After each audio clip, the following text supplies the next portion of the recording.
Hello, my name is Lee, and I'm so glad that you're joining me today. And what will I be talking about? I'm going to be mixing up biology and theology, and hopefully this will make some sense to you. I want to start off with a definition of alchemicology. What is that? It's the study of the way that mycelium in this wonderful kingdom that it has goes through the cycles of birth and rebirth, rejuvenation and regeneration, transmutation and transformation. Yeah, we're going to get into this. Alchemicology is how the fungi plays a role in the death and the decay and the changing of substance from one form into another, and then it does it for the good of the whole. So as the mycelium grows and lives underground for miles and miles, it encounters organisms, and it does not resist them, it doesn't fight them, it doesn't just challenge the things that it encounters. Instead, it assimilates. And instead, it absorbs. And what this mycelium does, it goes through a transmutation, and that is because it has encountered this, is now like changing its structure, and then it becomes something new, and it becomes something new for itself, but also for the whole of I would say, the ecosystem and the forest and everything that it is feeding and nurturing. So a lesson from alchemicology is to absorb the conditions and grow from it, whatever it is, but then evolve from it. So we're going to go from biology now to theology. So I equate this life that goes on underground with what goes on above ground, and that is this. Life is what happens when we have made other plans. So we're going in one particular direction and then something else happens. So we have come, I would say, in this life, we have come to expect the unexpected. Wouldn't you agree? From the breakdown of an automobile, like we're getting ready to go to work and just unexpected, or a sudden illness will happen and take us off track, and we would have a death of a loved one that really just unexpected. And we know what it means, gosh, to encounter this unexpected. However, when this stuff happens or life happens, we have what I would call a variety of experiences. One, it could be like irritation, frustration, anxiety, rage, grief, bitterness, despair. We could even go into hopelessness. So when stuff happens and it's not the unusual, because really when stuff happens, it really is the usual. I call it life is what happens when we've made other plans. So referring back to this now, in biology of the mycelium, there is a way in which it's being with and even incorporating to improve. The mycelium doesn't go through fear, anger, worry, and oh my God, what's going on, and just totally breaks down. It doesn't do that. Instead, it does something wonderful that I'm saying that in theology, we need to become aware of and be like it. Now, there's a story in the Bible that is being like it. And I really, really like this story.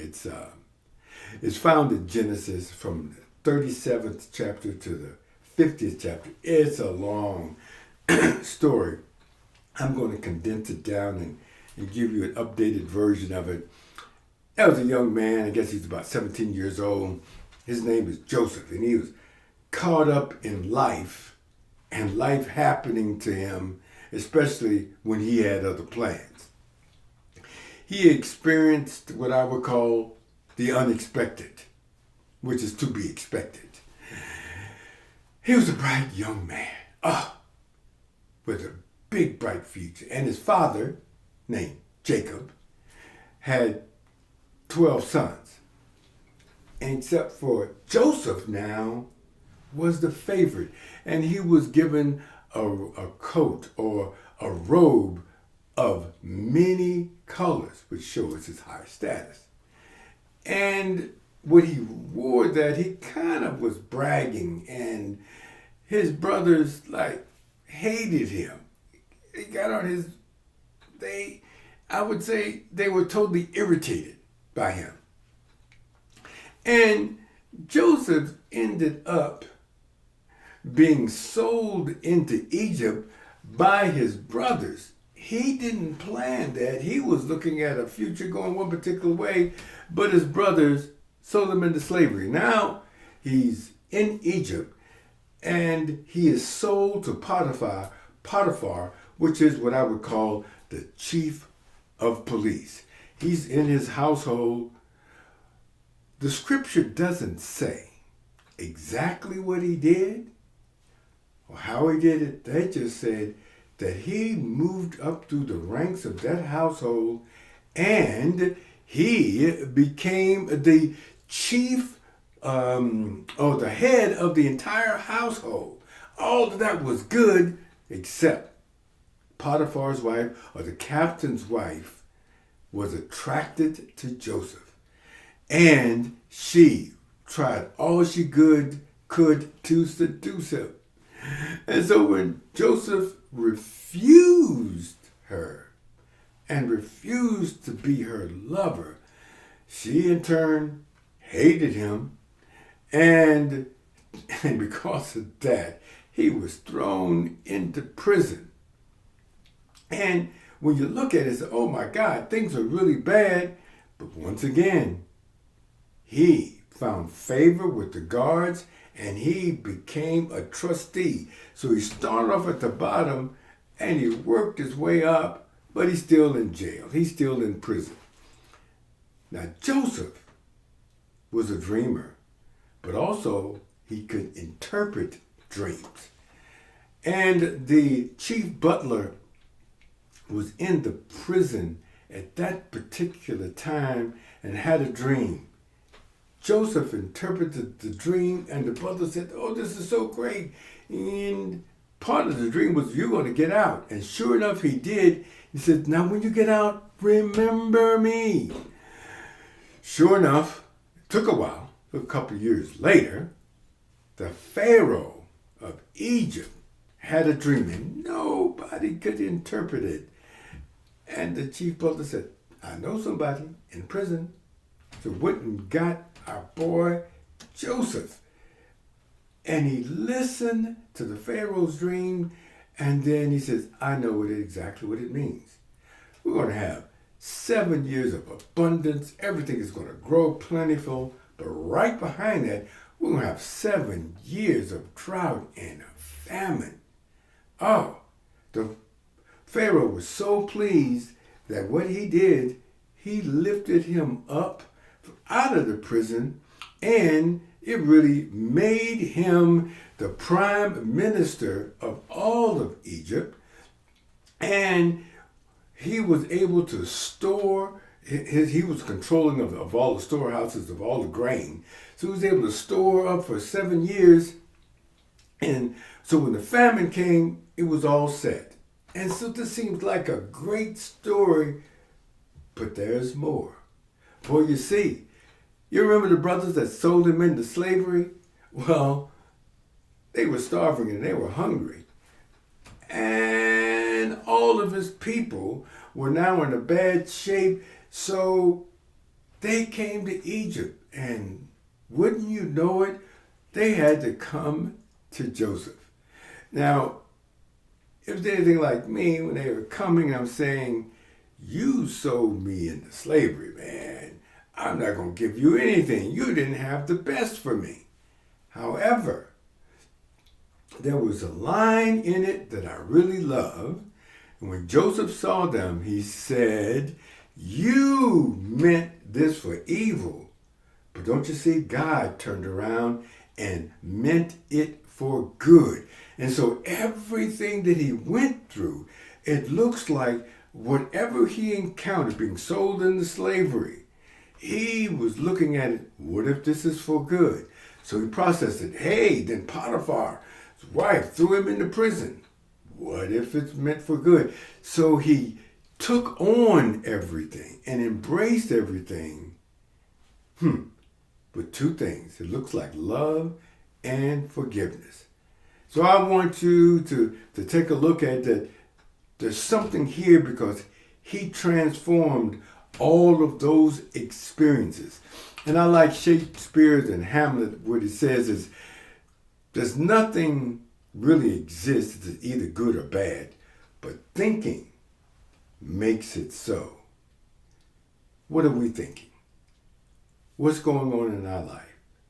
What conditions have we met? Can we be blessed by it? Can we take the pain, suffering, despair, the agony, with an open heart and with love? And like the mycelium, can it be transmuted?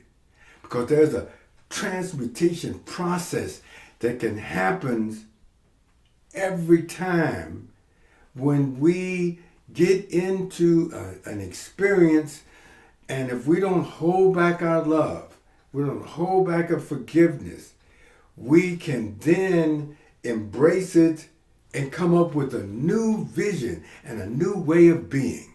Now I like this quote, and it says, awakening the mind's attention from the lethargy of custom and directing it to the loveliness and the wonders of the world before us.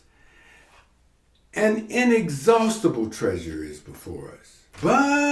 But, for which, in consequence of the film of familiarity and the selfish solitude, we have eyes yet see not, ears that hear not, and hearts that neither feel nor understand. Samuel Taylor Coleridge. So I want to breathe that in and then back it up with our affirmation that sets us up for a new way of being. And that is this: you and I are the living portal through which divinity alchemizes in the world. Isn't that a potent vision to have for ourselves? So today, let's make ourselves available to and for the universe to be used in an unprecedented way. Yeah, totally in service to the many ways that love actually can alchemize itself and life's condition into this three-dimensional reality that we're experiencing. Now, we can admit that we do not see everything and probably really don't interpret it and perceive it correctly. We can admit that. And if so, we can allow love to remove the film of familiarity from our mind's eye, that we may see the face of the divine, hear the voice of the divine as love, and become more and more potent expression of the divine. And when we live in love and forgiveness, hey, something new becomes visible to us. Affirmation again. Stick to this. You and I are the living portal through which divinity alchemizes in the world. Now, I have come to understand that I would call it another dimension or another aspect of love. And that love really perceives, love has a unique perspective. Love expands how we see things, not limited to this narrow focus that we have. And we do not have to do it right, get it totally right. All we have to do is just show up, step into whatever we're experiencing, and two things, just be willing to be open to love. We may have a difficult time and say, oh, this is too painful, this is bad, and I got it. Trust me, I got it. Been there. Just be willing to turn to love. And once we're able to do that, we can see the hand of God at work in our lives and in the world. We can turn to love, and we can have now an ability to hear God's voice and to see in a new way. Yes. Let's breathe that in. We've got to get to, I would call, our love antennas up and consider the possibility that God is everywhere. So wherever we are, in every moment of every day, no matter what we're experiencing, through love and forgiveness, God is there. God is at work.